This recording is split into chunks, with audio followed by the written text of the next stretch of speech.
The sound came first, a sharp crack that sliced through the still air of the operating room, then silence. Even the steady beeping of the heart monitor felt distant, as if time itself had hesitated. The nurses froze. A surgical assistant's gloved hand hovered mid-air, holding a clamp. The anesthesiologist's eyes flicked up from the monitor. Every gaze landed on the same spot, where Dr. Ethan Cole's hand still hung, suspended in disbelief at what he'd just done. Across from him stood Nurse Amara Lewis. Her cheek bore a bright, rising imprint, the shape of fingers against dark skin. She didn't move, didn't shout, didn't even blink. Only her eyes spoke, calm, controlled, carrying a quiet that unnerved everyone who saw it. Dr. Cole's voice broke the silence, harsh, cutting. "You incompetent fool," he snapped, the kind of voice that didn't invite a response. Around him, no one dared to breathe too loudly. For years, the surgical wing of St. Vincent's General Hospital had been his kingdom. He was its head surgeon, its authority,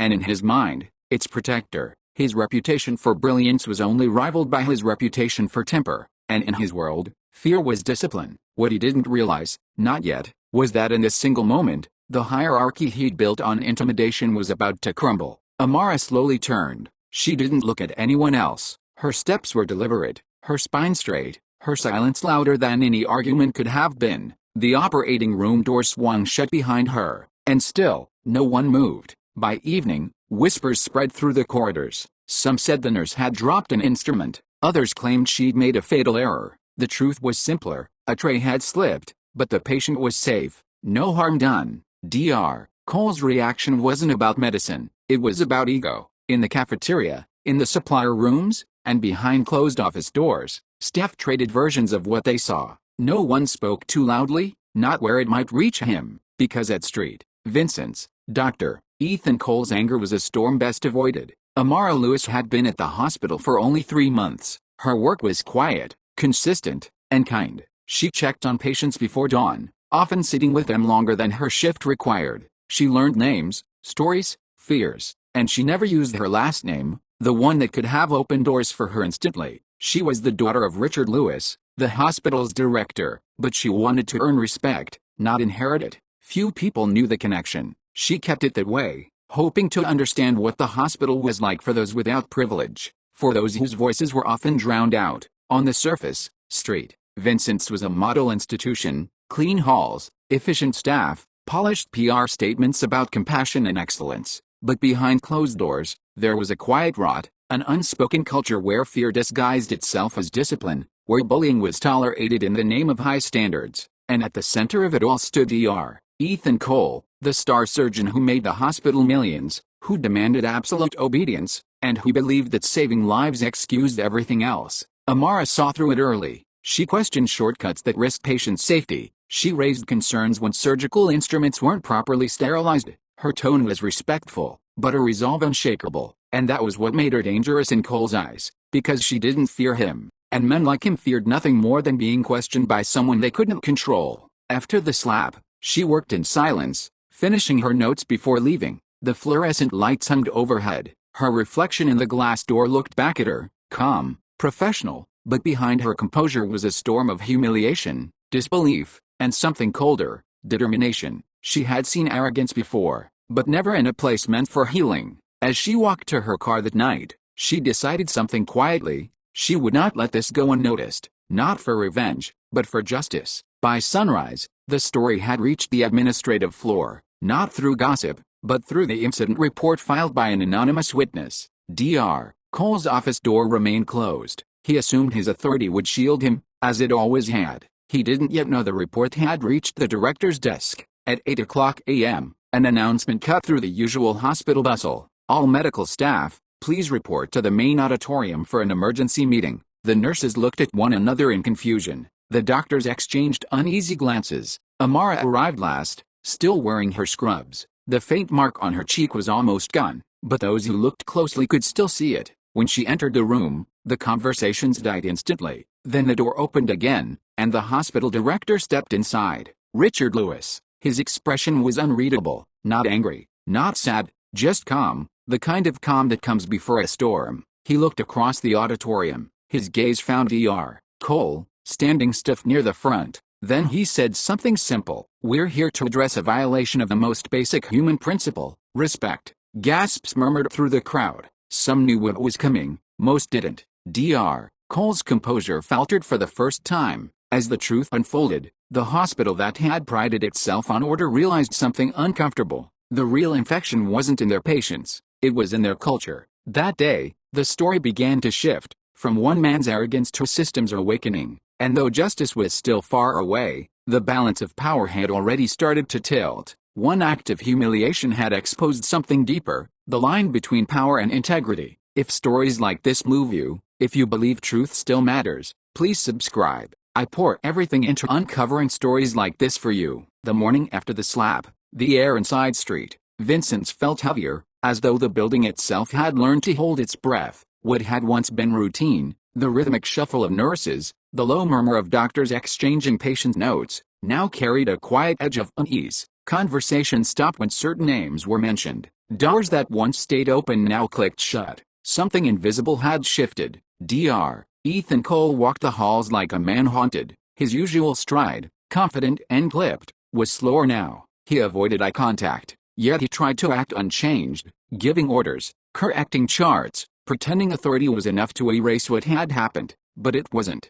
Everywhere he went, he could feel the difference. People didn't laugh in his presence anymore. Their greetings were shorter, cautious. The authority he had built on fear was eroding, not because people suddenly found courage, but because they had seen the cost of silence. Meanwhile, the hospital's compliance office had quietly begun an internal review. It started small, routine questions, just procedure they said, but those questions started to dig deeper. Who was in the operating room that day? Were there witnesses? Was there physical contact? Every statement was recorded. Amara kept her responses brief and factual. She refused to sensationalize it. There was no anger in her tone, no plea for sympathy, just the truth. The investigators noted her composure, a calm that unnerved even them, because behind it was something stronger than anger, purpose. Some staff avoided her now, not out of malice, out of fear. They whispered that she was involved in something big. Others treated her like a symbol of rebellion they couldn't afford to support. Only a few stood by her quietly. One left coffee on her desk with no note. Another slipped her a file she might need later,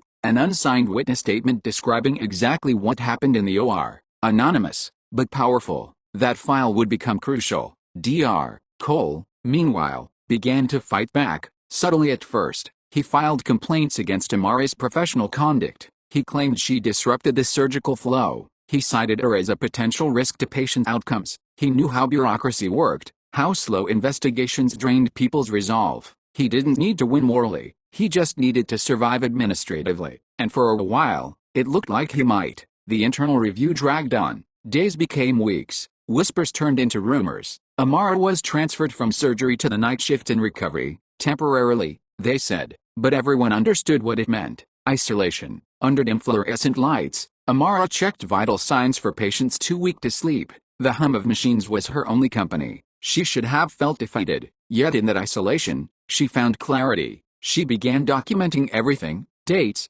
shifts, witnesses, even casual remarks from staff. She created a timeline of what had happened before, during, and after the incident. She didn't know it yet, but she was building her own defense, and something bigger, a record of truth. Richard Lewis, the hospital director, stayed silent during this period. He'd made a deliberate choice not to interfere, not yet. He wanted the process to reveal the truth without his influence. But it wasn't easy. Watching his daughter endure public scrutiny, quiet alienation, and whispered blame was agony only a father could understand. He kept his composure in board meetings, listened, observed, but every report he read, every line of bureaucratic language that minimized the assault, stoked a quiet fury. Inside the hospital's top offices, the tone was different. To administrators, this wasn't just about ethics, it was about reputation. The hospital's name, its donors, its media image. If the story leaked, the scandal would stain every wing, every department. So whispers rose there too, not of justice, but of containment. What if we frame it as a misunderstanding? One board member suggested. What if she resigns quietly? Another said. Richard Lewis said nothing. He simply listened, and took note, because sometimes, silence gathers evidence louder than words. Amara's patience was tested daily. Some colleagues began to turn against her, not from belief in Dr. Cole, but from exhaustion. "It's not worth it," one nurse whispered in the elevator. "They never change. Just transfer somewhere else." But Amara didn't leave. She believed walking away would mean agreeing that some people are above accountability, and she couldn't live with that. She often stopped there before each shift, sitting in the back pew, alone, not to pray for revenge, but for strength. There, away from the noise, she remembered why she'd become a nurse. Not for titles, not for recognition, but because caring for people meant defending their dignity, even when no one else would. It was simple, but that simplicity was her anchor. In the following weeks, subtle retaliation continued. Her shift schedule changed erratically. Supplies she requested went missing. Performance reviews arrived late. On paper, nothing overt was happening, but everyone knew this was how systems protected their own. It was slow suffocation, and yet, Amara endured it with quiet precision. Each act of pettiness went into her growing file, because she knew, someday, someone would need proof. Dr. Cole began to feel cornered. His authority, once absolute, now felt fragile. He could sense eyes watching him, words being recorded. He doubled down, performing dramatic surgeries, charming donors, overcompensating with false humility. But the nurses saw the cracks, the tension behind his smiles, the anger simmering when no one was looking. His power was no longer feared, it was pitied. An email circulated quietly, confidential, pending review, disciplinary consideration. Dr. Cole was to appear before the ethics committee. He called it a witch hunt, but even he knew, something had shifted beyond his control. The same staff who once whispered in fear now whispered with curiosity. Would he actually face consequences? No one at Street Vincent's had ever seen that before. That night, Amara sat in her small apartment, surrounded by paperwork, notes, and a recorder. She replayed moments in her mind, the slap, the silence that followed, the hallway stairs, the administrative avoidance. Each memory carried pain, but they also carried purpose. She realized she wasn't fighting just for herself. She was fighting for every nurse who'd ever been silenced, every worker dismissed because that's just how things are. And deep down, she knew, truth alone wasn't enough. She needed strategy. At the next committee session, she presented her own report, detailed, organized, and impossible to dismiss. The room fell silent as she handed in pages of evidence, shift logs, written witness accounts, policy breaches. It was professional, unemotional, and devastating. For the first time, the hospital realized the woman they'd underestimated wasn't just a nurse. She was meticulous, intelligent, and utterly prepared. Behind closed doors, the committee deliberated. Some pushed for immediate suspension, others hesitated, still calculating reputation risks. But word of the report leaked. By the end of the week, hospital staff were talking again, only this time, the whispers carried a different tone. Respect. She stood up, someone said near the cafeteria line. She actually stood up. The story was spreading, not as gossip, but as inspiration. Do you think Amara should keep pushing, even if it costs her career, or protect herself and walk away before it's too late? The investigation had been dragging for weeks. Meetings, statements, reports that vanished into administrative silence. To most, it looked like the story would fade, another incident buried under paperwork. But Amara knew something didn't fit. The committee's delay wasn't caution, it was protection. Protection for someone, or something. Amara had learned the rhythm of bureaucracy. When emails stopped being answered, when reports disappeared without explanation, it meant someone, somewhere, had decided the truth was inconvenient. She began cross-referencing the official incident files with her own notes, line by line, and that's when she saw it, a missing timestamp. The internal report claimed the operating room cameras had malfunctioned that day, technical error, but her notes showed something different. The camera light had been green during the surgery, active, recording. Someone had tampered with the footage afterward. Her heart pounded, not from fear, but from certainty. She wasn't imagining it. This wasn't just one man's outburst. It was a system trying to erase accountability. She printed everything, logs, maintenance reports, even the camera service records, all signed off by one department, facilities and operations. And at the bottom of that report was a signature she recognized, a senior technician, quiet, middle-aged, rarely noticed, someone she'd often greeted in the hallways. She found him there, checking equipment in his van before the day began. She approached carefully, explaining she wasn't there to accuse, only to understand. At first, he hesitated, eyes darting toward the security cameras. But when she mentioned the deleted footage, something in his face changed. He didn't deny it. He told her, softly, that the recording had been wiped 2 days after the incident, ordered by upper management. He didn't name names, but his expression said enough. He handed her a flash drive. "Backup system," he murmured. "I'm not supposed to have it." Then he left, without another word. Amara sat in her car, hands trembling around the small drive. It felt like holding evidence that could change everything, or destroy her if she used it wrong. She plugged it into her laptop at home. For a moment, nothing happened. The folder was nearly empty. One video file, time-stamped the day of the surgery. She clicked play. The screen showed the operating room, bright, clean, impersonal. She saw herself on one side, preparing instruments. She saw Dr. Cole on the other. Then it happened. The tray slipped. The pause, the motion, the slap. The sound cut through the speakers. It was all there, clear,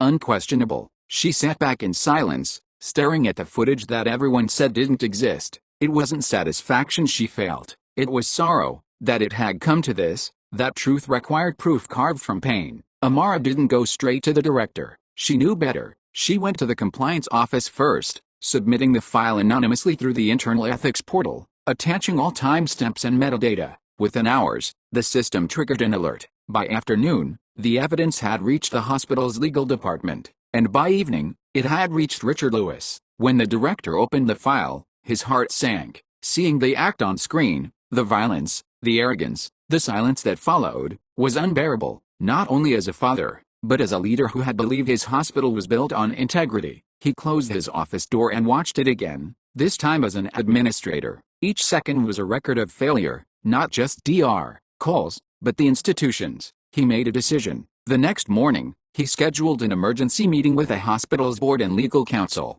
This time, there would be no containment. The video played once, in silence. No one moved. When it ended, the room stayed still. The weight of reality had no place to hide. The head of legal finally spoke, voice tight. "We'll need to notify HR, possibly law enforcement." Another member protested. "If this leaks, our donors." Richard Lewis interrupted, calm but cold. "If this leaks, it means we tried to hide it. We're not hiding it." For the first time, no one argued. That afternoon, Dr. Cole was called in. He still believed he could talk his way out, that reputation and results would shield him as they always had. But when he entered the room and saw the monitor paused on his own raised hand, the color drained from his face. He tried to speak, but the silence in the room told him everything. The investigation had turned. By the end of the day, every floor knew. Dr. Ethan Cole had been placed on suspension pending termination. To some, it felt like justice. To others, shock. No one had imagined that a single nurse could bring down the hospital's most untouchable surgeon.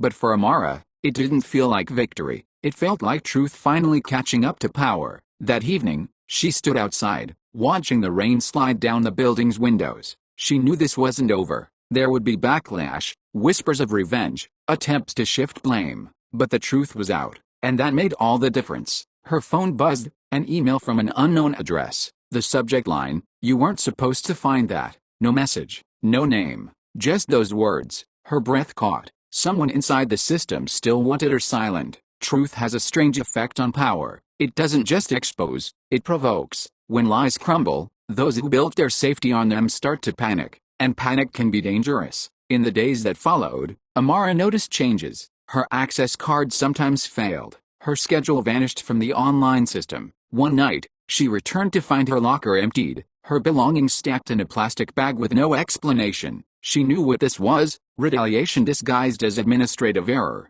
But this time, she wasn't alone. Word of the leaked footage had reached beyond Street. Vincent, a journalist from a local paper, had called the hospital for comment. The story was beginning to spread. For the administration, silence was no longer protection, it was exposure. Richard Lewis faced his own battle. Donors called. The hospital's PR team urged him to control the narrative. Some even suggested blaming Amara for provoking the incident. He refused. He released an internal memo to all staff. "Accountability begins with us. No one, regardless of title, is above respect or consequence." It was brief, it was clear, and it made him enemies in powerful places. But he didn't care, because in that moment, he wasn't just a director, he was a father standing behind the principle his daughter had risked everything to defend. The hospital felt different now. The silence wasn't fear anymore, it was change. Staff started speaking up about past incidents, subtle mistreatments, overlooked complaints. The culture that had once thrived on intimidation was cracking open.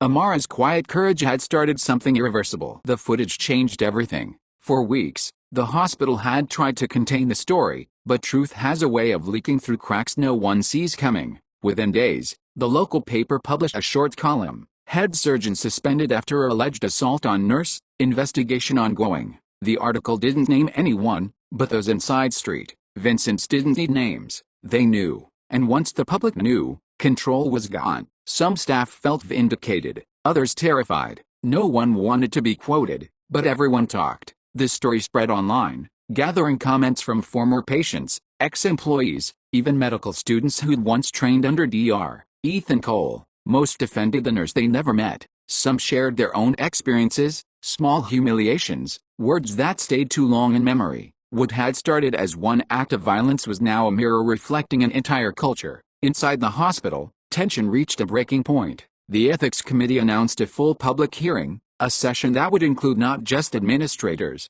but medical board representatives and external observers. It was rare, almost unheard of. For once, the process would be visible. Amara sat near the back. She hadn't wanted to attend, but her father insisted. "You deserve to hear the truth spoken out loud," he told her. The large room was silent except for the soft rustle of paper. Dr. Cole entered first, escorted by HR. His usual confidence was gone, replaced by the rigid stiffness of a man trying not to crumble. When he saw Amara in the crowd, his eyes flickered. Shame, anger, and disbelief passed across his face in seconds. He looked away. The chair of the ethics committee began to read the findings. Every word felt heavy. They described the incident, the false reports, the missing footage, the deliberate deletion, and the eventual recovery of evidence. Each point stripped away the facade of misunderstanding. This was not an accident. It was abuse of authority. When the video was played, no one spoke. The sound of the slap filled the auditorium once more, not as rumor, not as gossip, but as fact. Even those who had tried to defend him lowered their eyes. It lasted less than 5 seconds, but it felt eternal. The chair closed the laptop gently. Then came the statement of consequence. Effective immediately, Dr. Ethan Cole's medical privileges are revoked pending state review. His employment at Street Vincent's is terminated. A hush swept the room. Some gasped, others nodded, solemn. For the first time, power had been held accountable, not behind closed doors, but in public view. Dr. Cole didn't protest. He simply stood there, eyes hollow, shoulders slumped. The man who had once ruled the operating room through fear now looked smaller than the moment he created. He walked out without a word, and as the door closed behind him, it felt as though the entire hospital exhaled. In the following days, new policies appeared overnight: mandatory conduct training, anonymous reporting systems, leadership oversight reforms. To outsiders, it looked like progress. To those inside, it felt like awakening.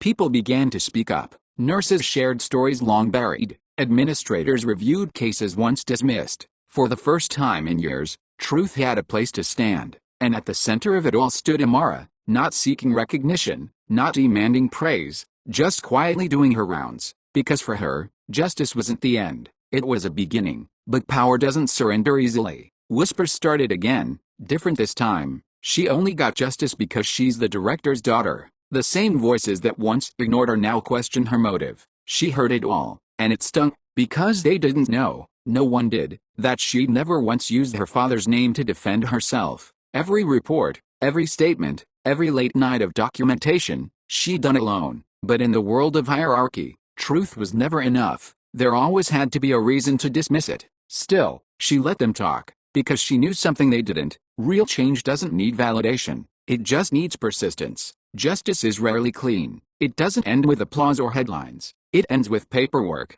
awkward glances, and systems trying to heal from their own infection. But beneath the fatigue and controversy, something new was forming: trust, not in power, but in accountability. Weeks later, a memo circulated from the director's office. It wasn't publicized, but everyone knew who wrote it. To those who think silence protects institutions, it doesn't. It corrodes them from within. We lead by character, or we lose the right to lead at all. The words spread through every department. Someone printed them and taped them to the staff lounge wall. No one took them down. For Amara, life began to return to rhythm. Her night shifts became regular again. Her patients smiled when she entered the room. She carried herself the same as before: calm, precise, focused. but something in her presence had changed. Wherever she walked, silence didn't follow out of fear anymore, it followed out of respect. The director faced the hospital's executives once more. Some urged him to move on quickly, to refocus on positive news. He refused. "This story isn't a liability," he said quietly. "It's our redemption." That line would later circulate in medical journals as an example of ethical leadership under pressure. But for him, it wasn't about image. It was about truth. Meanwhile, Dr. Cole disappeared from the public eye. Rumors said he left the city, seeking work elsewhere, but his name was now marked by the investigation. No one celebrated his downfall. There was only reflection, a collective awareness that brilliance doesn't excuse cruelty, and authority doesn't erase accountability. In the end, justice wasn't loud. It didn't come with applause. It came quietly, in the look exchanged between colleagues who once feared to speak, in the small courage it inspired in others to question wrongs they'd normalized. Amara never asked for credit. She just wanted the hospital to be what it claimed to be, a place of care, and for the first time, it was starting to become one. Justice, when it moves, doesn't erase pain, it transforms it, into prevention, into awareness, into change. And as the sun set that day, the hospital's halls felt lighter. The fear that had once rolled its corners was gone. What remained was something fragile, but real: accountability. Months passed. The slap that once echoed through the operating room had become more than a memory, it had become a marker. At St. Vincent's General Hospital, people referred to time as before the incident and after the hearing. The culture was changing, slowly but unmistakably. Posters now lined the staff hallways. Zero tolerance for workplace violence. Mandatory training sessions filled the calendar. The anonymous reporting system, once ignored, now overflowed with submissions, some old, some new, all taken seriously. Not every complaint was justified, but that wasn't the point. The point was that people believed again that speaking mattered. Amara continued her work with quiet consistency. She never used her name to open doors, but doors began opening anyway, not out of fear, out of respect. Patients knew her as Nurse Amara, kind, steady, professional. Most had no idea she was the woman behind the story that had shaken the hospital, and she preferred it that way. Her peace didn't come from attention, it came from restoration. The nurse was new, barely out of training. She hesitated before speaking. She'd heard the story in whispers, how one woman's courage had changed everything. "I just wanted to say thank you," she said softly. "People listen now, even to us." Amara smiled, a small, quiet smile that said more than words could, because that was all she'd ever wanted, for voices to be heard without fear. Richard Lewis, the director, kept his promise. He didn't let the reforms fade once the headlines moved on. He established an ethics task force, inviting junior nurses, technicians, and custodial staff, people who rarely had a seat at the table, to help shape hospital policy. It was no longer a hierarchy of silence, it was becoming a community of accountability. But justice, even when served, leaves behind fragments. Dr. Cole's name occasionally surfaced in discussions about medical ethics, a case study in how power without empathy corrodes integrity. No one spoke of him with hatred, only as a warning. The footage remained sealed in the hospital's legal archives, accessible only for training and educational purposes. Amara never watched it again. She didn't need to. Some truths, once seen, don't need revisiting. That same operating room was renovated months later, new lights, new monitors, new rules about supervision, but the room itself carried memory. And sometimes, when Amara passed by it, she paused, not out of trauma, but reflection, because that room had revealed the hospital's true character, and in doing so, it had helped heal it. Justice stories rarely end with perfection, they end with possibility. St. Vincent's didn't become flawless overnight. Mistakes still happened, tension still arose, but now, when something went wrong, people spoke, they reported, they acted. Fear had lost its place of authority. That was the victory. A few months later, Amara received a letter from the regional nursing board. It wasn't about the incident, it was about her work. She was being nominated for a Nursing Integrity Award, a quiet recognition given to those who demonstrate exceptional moral courage. She almost declined. She didn't want the spotlight, but then she thought of every nurse who had come after her, the ones still learning how to speak up, the ones who doubted if it made a difference. She accepted, not for herself, but for them. When her name was called, she stepped to the stage, wearing her usual composure. Her speech was short, just a few sentences. Sometimes justice looks like punishment, but more often, it looks like change. And change begins when someone chooses not to look away. The room stood in silence, then applause, not loud, but deeply felt. Back at the hospital, life continued. Surgeries, emergencies, new faces. The institution had learned a costly lesson, that status without humility endangers everyone, and that true leadership, whether from a director or nurse, begins with character. Amara returned to her usual schedule. She still worked extra hours, still stayed late for patients who needed reassurance. But now, when she walked through the halls, she noticed small changes, people greeting one another more openly, senior staff offering guidance instead of commands. It wasn't perfect, but it was better, and that was enough. Every act of courage ripples outward, often unseen. For Amara, it began with silence, a silence misunderstood as surrender, but that silence became strength, that strength became truth, and that truth became change, not because she was powerful, but because she was principled. In a world that often confuses authority with worth, her story became a quiet reminder. Power doesn't make you right, position doesn't make you good, and decency, though it looks fragile, can outlast any institution built on fear. Months later, during a rare afternoon off, Amara visited the hospital courtyard. She sat beneath the same oak tree where she used to eat lunch in solitude. This time, she wasn't alone. Colleagues joined her, laughing, talking, free of the tension that once haunted the place. She looked up at the building, at the windows that once reflected indifference, now reflecting light, and for the first time in a long time, she allowed herself to breathe easily. Justice had come, not as revenge, but as restoration. Justice doesn't always roar. Sometimes, it whispers. It's the steady voice that says, "You matter." It's the courage to confront arrogance with integrity. It's the quiet belief that truth, no matter how long it takes, is worth protecting. Amara's story isn't about hierarchy or revenge. It's about a kind of power that doesn't need permission. Character, compassion, courage. Those were her weapons, and they changed everything. Justice took months, maybe years, but it came, and when it did, it didn't just correct a wrong. It reminded everyone watching what leadership truly means. What does this story teach you about courage and power? Do you believe integrity can survive in systems built on fear? If this story touched you, subscribe. It keeps me going to bring more true stories like this to light. Because somewhere, someone is still standing up, and their story deserves to be heard.